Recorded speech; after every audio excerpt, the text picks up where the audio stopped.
In the grand hall filled with laughter on Christmas Eve, everyone fell silent as the single father named Henry Calder walked toward the old piano. He only meant to play a gentle lullaby for his daughter to sleep, but the moment the melody rose, CEO Ingrid Whitmore stood frozen. It was the very song her first love had written just for her, a secret no one else knew. Her hands trembled, her heart tearing open because the man who wrote that song had died years ago. So why could he play it? The corporate tower's lobby had already been transformed into a winter wonderland by the time Henry arrived that evening. White lights cascaded down marble pillars like frozen waterfalls, and the scent of pine and cinnamon filled every corner. Employees mingled in clusters, champagne glasses catching the glow of a massive tree near the executive elevators. Henry Calder moved through the crowd almost invisibly.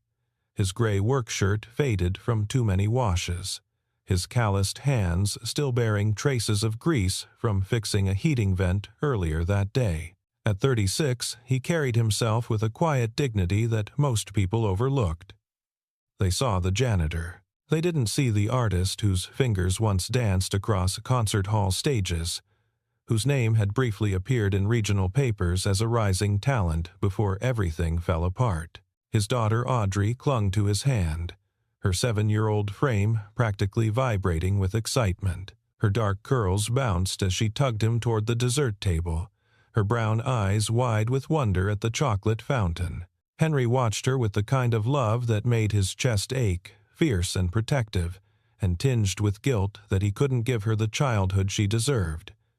No expensive dresses, no private schools, just a cramped apartment where the radiator clanked at night and the piano in the community center down the street where she sometimes heard him play when he thought no one was listening. Across the hall, Ingrid Whitmore stood on the mezzanine level, surveying her domain with the practiced poise of someone born to command rooms. At 34, she had transformed her father's struggling real estate firm into Whitmore Holdings, a juggernaut of commercial development that now owned 40% of the city's waterfront. Her honey blonde hair fell in soft waves past her shoulders, and the crimson dress she wore a bold V-neck that demanded attention without apology made her impossible to miss. But it was her eyes that truly arrested people. Ice blue and calculating, they seemed to measure every person, every angle, every potential weakness or opportunity. Most found her intimidating. Some called her ruthless. No one called her soft.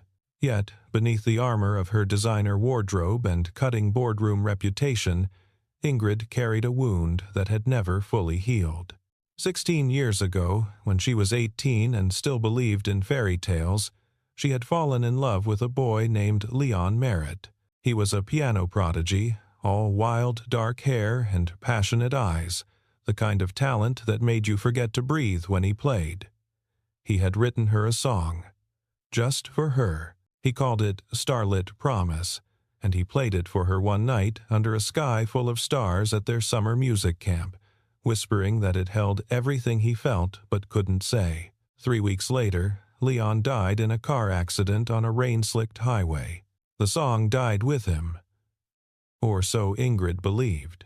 She never heard it played again. She forbade herself from listening to music the way she once had, treating it instead as background noise, afraid that if she let herself feel too deeply, the grief would swallow her whole. Audrey's bright voice cut through Ingrid's thoughts. The child had somehow wandered away from her father and was now standing near the dessert table, reaching for a chocolate-covered strawberry that sat just beyond her grasp. As she stretched on tiptoes, her foot slipped on something wet, champagne, probably, spilled by a careless guest. She went down hard, her knee cracking against the marble floor. The sound was small but sharp, and immediately Audrey's face crumpled. Blood seeped through her tights. Henry was across the room in seconds, dropping to his knees beside his daughter. He pulled a clean handkerchief from his pocket, he always carried one for moments like this, and pressed it gently to her scraped knee. His voice was low and soothing, the kind of voice that could calm storms. Audrey's sobs quieted to hiccups as he held her, his broad hand cradling the back of her head. But before Henry could lift her to carry her to the restroom to properly clean the wound, a man's voice sliced through the moment. Flynn Baker strode over, his tailored navy suit immaculate, his jaw tight with irritation. Flynn was Ingrid's fiancé, or rather, the man her father had chosen for her to marry in 6 weeks. He was handsome in a catalog model way, with perfectly styled chestnut hair and a smile that never quite reached his eyes. He worked in private equity and spoke frequently about optimizing assets and maximizing shareholder value in a tone that made it clear he viewed most things, including people, as items on a spreadsheet. "Can you control your child?" Flynn snapped at Henry, gesturing at the small smear of blood on the floor. "This is a corporate event, not a daycare. If you can't afford a babysitter, maybe you shouldn't have brought her." Henry's jaw tightened, but he kept his voice level. "She's 7. She slipped. It was an accident that wouldn't have happened if you knew your place." Flynn's eyes raked over Henry's work clothes with undisguised contempt. "Your maintenance, there's a staff entrance for a reason." Audrey's bottom lip trembled, and something in Henry's chest cracked. He opened his mouth to respond, but another voice cut in first. Ingrid Whitmore descended the mezzanine stairs with deliberate grace, each step measured and purposeful. When she reached them, her ice-blue eyes fixed on Flynn with a coldness that could frost windows. "You don't have the authority to speak to my employees that way," she said quietly. The room had gone silent, everyone watching. "Apologize." Flynn's face flushed. "Ingrid, I was just—" "Apologize," she repeated, her tone allowing no room for negotiation. "Now." Flynn's lips pressed into a thin line, but he managed a clipped "sorry," directed more at the floor than at Henry or Audrey. Ingrid turned to Henry then, and for just a moment her expression softened. She saw the way he held his daughter, the care in his touch, the protective fury barely restrained in his shoulders. She saw something that felt dangerously close to recognition, though she couldn't name why. "Take care of your daughter," Ingrid said gently. "The first aid kit is in the executive lounge. 5th floor. Take the private elevator." She gestured toward the brass doors behind her desk. Henry nodded, his throat too tight for words, and carried Audrey away. By the time they returned an hour later, Audrey's knee properly bandaged and her spirits restored by the hot chocolate and cookies a kind executive assistant had provided, the party had grown louder. Someone had opened the piano, a vintage Steinway that usually sat covered and silent in the corner, more decorative than functional. A few employees had gathered around it, laughing and requesting songs from a tipsy accountant who knew 3 chords and played them with more enthusiasm than skill. Audrey tugged Henry toward the instrument. "Daddy, can you play? Please, just one song so I can sleep?" Henry hesitated. He hadn't played publicly in years. The accident? God, the accident had shattered more than his hand. It had broken something in his soul, made him afraid to touch the keys in front of anyone who might judge, who might remember what he used to be and see only what he'd become. But Audrey's eyes were so hopeful, and it was Christmas Eve, and she'd been so brave about her scraped knee. How could he say no? He sat down at the piano, and the crowd quieted, curiosity replacing their chatter. His fingers hovered over the keys for a moment, trembling slightly. Then he began to play. The melody that filled the hall was unlike anything most of them had ever heard. It was gentle at first, like rain on glass, each note placed with such precision and care that it felt less like music and more like a conversation whispered in the dark. Then it grew, swelling into something achingly beautiful, a cascade of sound that spoke of longing and loss and a love so deep it had no words. Henry's eyes closed as he played, his damaged hand scarred from where the stage rigging had crushed it 12 years ago, moving with a grace that defied its injury. He played from memory, from the marrow of his bones, Every note, a piece of his heart, laid bare.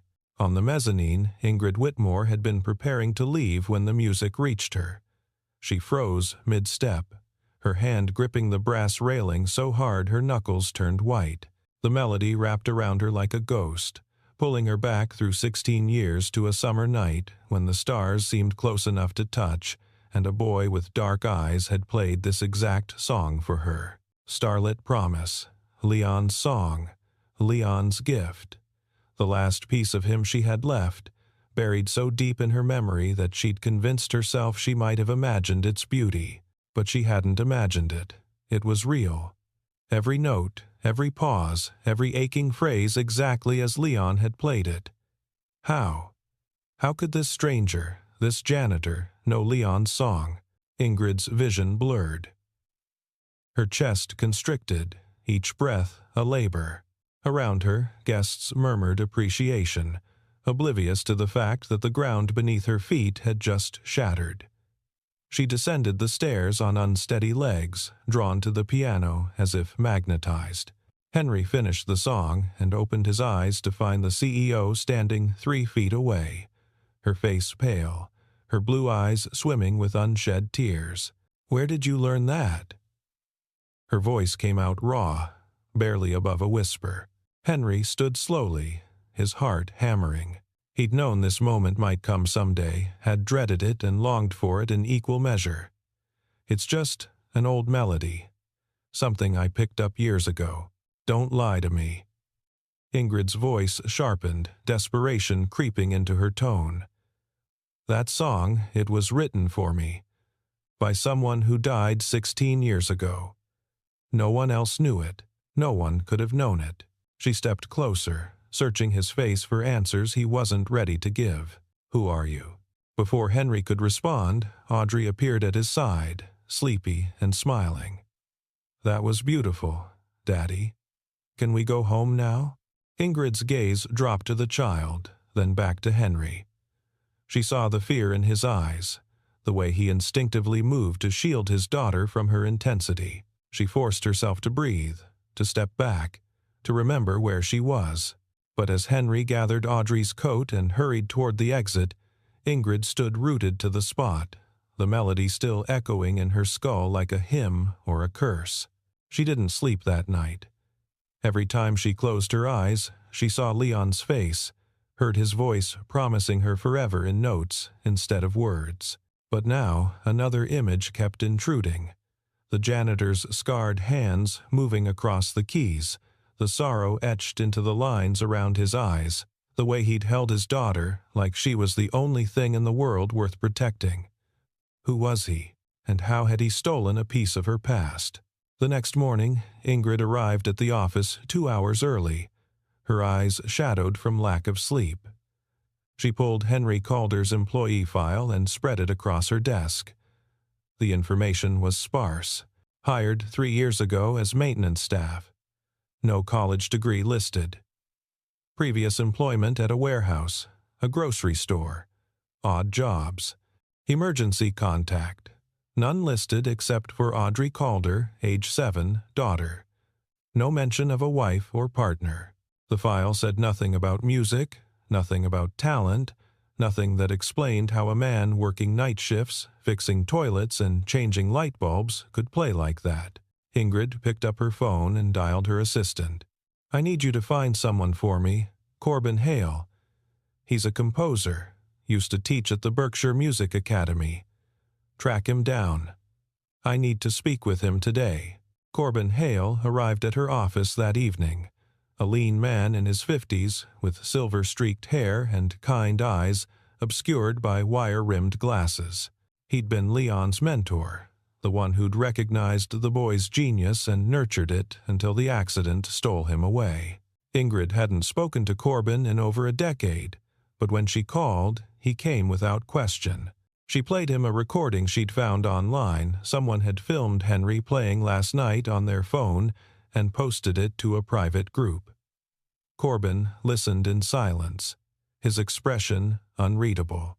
When the video ended, he removed his glasses and rubbed his eyes. "That's remarkable," he said quietly. "Is it Starlit Promise? Leon's song? Corbin hesitated. It's the same melody, yes, but Ingrid, I need to tell you something. Something I should have told you 16 years ago, but I didn't because I thought it would hurt you more than help. Ingrid's pulse quickened. What? Leon didn't finish that song. He wrote the opening, the first 8 bars, and he was brilliant, he always was. But he got stuck. He couldn't figure out where to take it. He was frustrated, kept scrapping versions, starting over. Corbin paused, choosing his words carefully. There was another student at camp that summer. Quiet kid, talented, but overlooked. Leon asked him for help. The other student took Leon's opening and completed it, turned those 8 bars into something extraordinary. But then Leon died, and the song became his legacy. I never corrected the record because I thought it would dishonor his memory. Ingrid felt the room tilt. Who was the other student? I don't remember his name. It's been so long. He didn't fight for credit. When Leon died, he just disappeared. Ingrid's hands clenched into fists on her desk. Henry Calder. The man who played last night. Could it have been him? Corbin looked at the frozen frame of the video on her laptop screen, at Henry's face illuminated by the piano's reading light. I don't know. Maybe. But there's only one way to find out. Ask him. But asking Henry proved more difficult than Ingrid anticipated. He didn't show up for his next shift, or the one after that. When she finally sent security to his listed address, a run-down apartment building on the east side, they found it empty. The landlord said Henry and his daughter had left 3 days ago, paid up their rent through the end of the month, and disappeared without a forwarding address. Ingrid felt panic claw at her chest. She'd driven him away. Her questions, her intensity, her desperate need for answers had frightened him off. But why? What was he hiding? Or more accurately, what was he protecting? The answer came on a night when snow fell thick and heavy, blanketing the city in white silence. Ingrid had been working late, trying to distract herself from the gnawing emptiness that Leon's song, Henry's song, had reopened inside her. She was about to call her driver when she heard piano music drifting up from the lobby. Faint, haunting, unmistakable. She took the stairs, her heels clicking on marble, her breath coming too fast. The lobby was empty except for a single figure seated at the piano. Henry. His back was to her, his shoulders hunched as if bearing an invisible weight. He played Starlit Promise again, but this time it sounded different. Sadder. More resigned. You came back, Ingrid said. Henry's hands stilled on the keys. He didn't turn around. I shouldn't have run. Audrey asked me why we left, and I couldn't give her a good answer. She liked it here. Liked the cookies the nice lady gave her. Liked watching the lights. He paused. I owed you the truth, even if you hate me for it. I could never hate you for playing beautifully, Ingrid said, moving closer. But I need to understand. That song, Starlit Promise, Leon Merritt was supposed to have written it for me before he died. But Corbin told me Leon didn't finish it. Someone else did. She stopped directly behind him. Was it you? Henry finally turned to face her. Up close, Ingrid could see the silver threaded through his light brown hair, the fine lines around his eyes that spoke of too many sleepless nights and too much worry. But his eyes, gray-green and achingly honest, held hers without flinching. Yes, he said simply. It was me. Ingrid's knees nearly buckled. She gripped the edge of the piano to steady herself. Why? Why would you do that? Why would you let him take credit? Because he loved you, Henry said. And I was nobody. Just some kid who played because he had to, not because he was destined for greatness like Leon was. I was at that music camp on a scholarship I could barely afford. My family had nothing. I worked nights, washing dishes at a diner just to pay for my bus fare there and back. And then I saw you. He laughed bitterly. You probably don't remember. Why would you? I was invisible. But I watched you laugh with Leon, watched the way your eyes lit up when he played, and I thought that's what love looks like. That's what it means to matter to someone. And I wanted to give you something, even if you never knew it came from me. So you wrote a love song for another man to give to me, Ingrid whispered. I wrote a love song for you, Henry corrected. Leon just delivered it. He knew I had feelings I couldn't express. He wasn't cruel about it. He offered to tell you the truth, but I said no. I told him you were meant for someone like him, someone brilliant and confident and whole, not someone like me. Tears streaked down Ingrid's face unchecked. And then he died. And then he died, Henry echoed. And I let the song be his legacy because it made you happy, because it gave you something to hold on to. And I went home and tried to forget that I'd ever been anyone other than what I am now. What happened to you? Ingrid asked. Corbin said you were talented. Why are you fixing pipes instead of playing concert halls? Henry held up his right hand, turning it so she could see the scars that webbed across his palm and up his wrist. 3 years after that summer, I signed a contract with a performance company. Your father's company, actually. Whitmore Productions. It was supposed to be my big break. I got my hand caught trying to push a cellist out of the way. By the time they pulled me out, the bones were crushed. 3 surgeries later, the doctor said I'd never play professionally again. Ingrid's blood turned to ice. My father's company. The investigation concluded it was a cost-cutting measure gone wrong. Someone approved substandard equipment to save money. The company settled quietly with everyone involved. I got enough to cover my medical bills, barely. Then the contract was terminated, and I was adrift. He smiled without humor. So I learned to fix the things that break. Seemed fitting. Ingrid felt sick. Her father. George Whitmore had always been ruthless in business. But this? Did you know? When you took this job here, did you know who I was? Not at first, Henry admitted. I needed work. Any work. But then I saw your name on the directory, and I wondered. And then I saw you, and I knew. He met her eyes. I stayed because I'm a coward. Because seeing you from a distance was better than not seeing you at all. Before Ingrid could respond, the lobby doors burst open. Flynn Baker strode in, his face flushed with anger. Behind him, 2 men in suits flanked a third figure. Ingrid recognized immediately. Her father, George Whitmore, the older man, carried himself with the same imperious bearing that had defined his 30-year reign as CEO before Ingrid took over. His silver hair was slicked back, his charcoal suit impeccable, but his eyes, cold and calculating, held nothing but contempt as they landed on Henry. So it's true, George said, his voice dripping with disdain. My daughter has been sneaking around with the help. Ingrid, I raised you better than this. What are you doing here? Ingrid demanded, stepping between her father and Henry. Flynn called me. Said you were making a fool of yourself over some janitor who's trying to extort you with a sob story about an old accident. George's lips curled. I assume he's talking about the Whitmore Productions incident? The one where that nobody pianist tried to sue us for millions because he was too clumsy to avoid falling equipment.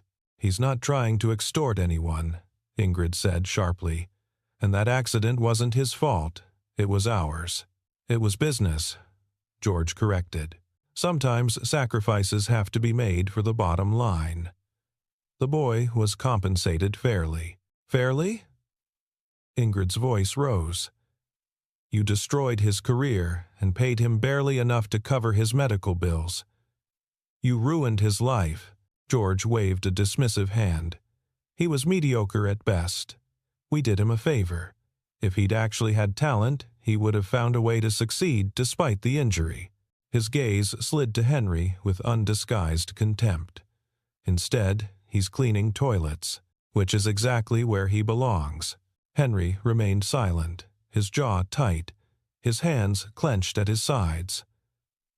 But Audrey, who had been sleeping in one of the lobby chairs, covered by Henry's jacket, woke at the sound of raised voices. She stumbled over to her father, rubbing her eyes. "Daddy? What's happening? Why is everyone yelling?" Flynn sneered. "This is exactly the problem. You're so busy playing house with this man and his brat that you've forgotten what's at stake. Our wedding is in 6 weeks. Merging your company with my firm's investment portfolio will create a powerhouse. But if word gets out that you're involved with him, we lose everything. Investors will pull out. Your board will question your judgment. It's over." "Then let it be over," Ingrid said coldly. "I don't love you, Flynn. I never did.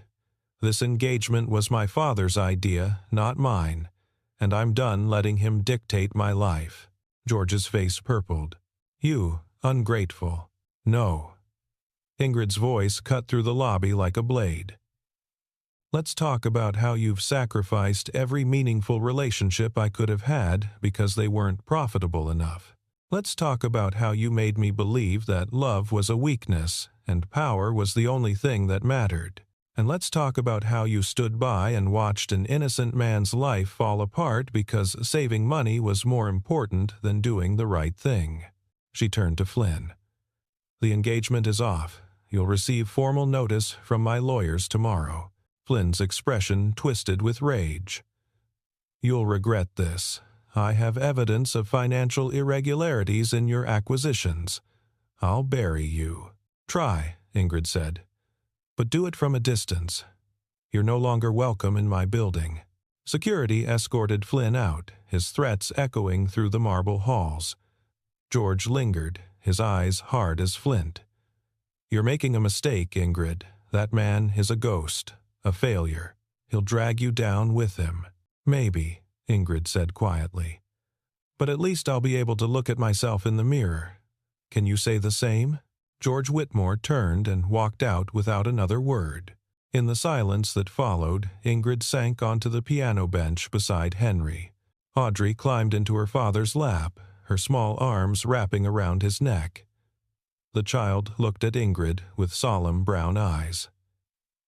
Ingrid managed a watery smile. "A little. But sometimes being sad means you're brave enough to choose what's right instead of what's easy." "Daddy's brave too," Audrey said. "He plays music, even though his hand hurts sometimes." Ingrid looked at Henry. Really looked at him, saw not the janitor or the ghost of a broken dream, but the man who had loved her quietly for 16 years, who had written her a song so beautiful it had carried her through her darkest nights, even when he got no credit for it, who had sacrificed his own dreams to give a dead boy's memory meaning. "Play it again," she whispered. Henry hesitated, then shifted Audrey so she sat beside him on the bench. Together, father and daughter, they played. Audrey's small fingers stumbled over the simple parts Henry taught her, and his scarred hand moved with the hard-won grace of someone who refused to let pain steal his last connection to beauty. The melody rose through the empty lobby, no longer a ghost of the past, but a bridge to something new. When the last note faded, Ingrid reached out and took Henry's damaged hand in both of hers. "I need to know," she said.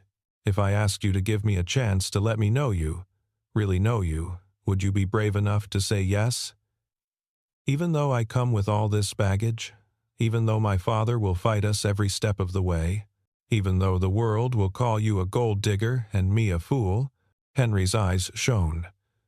"I wrote you a love song 16 years ago. I think I can manage a little courage now." Ingrid laughed, the sound breaking through tears. "Good, because I'm terrified, and I could use someone who knows what it's like to start over." The weeks that followed were not easy. Flynn made good on his threats, leaking carefully edited financial documents to the press that painted Ingrid as reckless and unfit to lead. But Corbin Hale came forward with documentation proving that Henry had indeed been the true composer of Starlit Promise, and the story shifted. Instead of a scandalous affair, it became a tale of long-lost love and artistic integrity. Donors and investors who had initially wavered rallied behind Ingrid, moved by the romance of it all. George Whitmore fought bitterly to regain control of the company, but the board sided with Ingrid. They forced him into early retirement with a severance package and a non-compete clause that effectively ended his influence. He moved to Florida, bitter and isolated, and Ingrid grieved the father she'd wanted him to be rather than the one he'd been. Henry returned to music slowly, carefully. Ingrid funded the creation of a scholarship program in Leon Merritt's name and Henry Calder's for young musicians from low-income backgrounds. Henry began teaching piano to children at a community center, and twice a week Audrey attended his classes, her laughter ringing through rooms that had known too much silence. 1 year after that Christmas Eve, Whitmore Holdings hosted its annual holiday charity concert. The ballroom was packed, every seat filled, the air electric with anticipation. When Henry walked onto the stage, dressed not in work clothes but in a simple black suit, his daughter's hand in his, the audience erupted in applause. He sat at the grand piano, and Audrey took her place on a small bench beside him. Ingrid stood in the wings, her heart in her throat. She wore red again, but this time the dress felt like a celebration rather than armor. Henry's fingers found the keys, and Starlit Promise filled the hall. But this time, the ending was different. He'd written a new coda, a series of cascading phrases that spoke not of loss, but of hope, of second chances, of love that waits patiently in the shadows until it's finally called into the light. When the music ended and the applause washed over them, Henry stood and found Ingrid in the crowd. She made her way to the stage, and when she reached him, he took her hand. "The melody you wrote saved me twice," she said, her voice barely audible over the cheering audience. "The first time, it gave me a reason to keep going after Leon died. The second time, it led me to you." Henry smiled, and it transformed his entire face. "Then I'd say it was worth every note." Audrey tugged on Ingrid's hand. "Can we get hot chocolate now? The kind with marshmallows?" Ingrid laughed and scooped the child up. As they walked off the stage together, Henry, Ingrid, and Audrey, the melody still seemed to linger in the air. A promise kept, a circle completed. Behind them, Corbin Hale watched from the audience, his eyes bright with tears, knowing that sometimes the most beautiful music comes not from perfect execution, but from broken people brave enough to play anyway. Months later, on a spring afternoon when cherry blossoms drifted like snow through the city park, Henry and Ingrid sat on a bench while Audrey chased butterflies through the grass. The sunlight turned Ingrid's hair to gold, and Henry thought, not for the first time, that he was the luckiest man alive.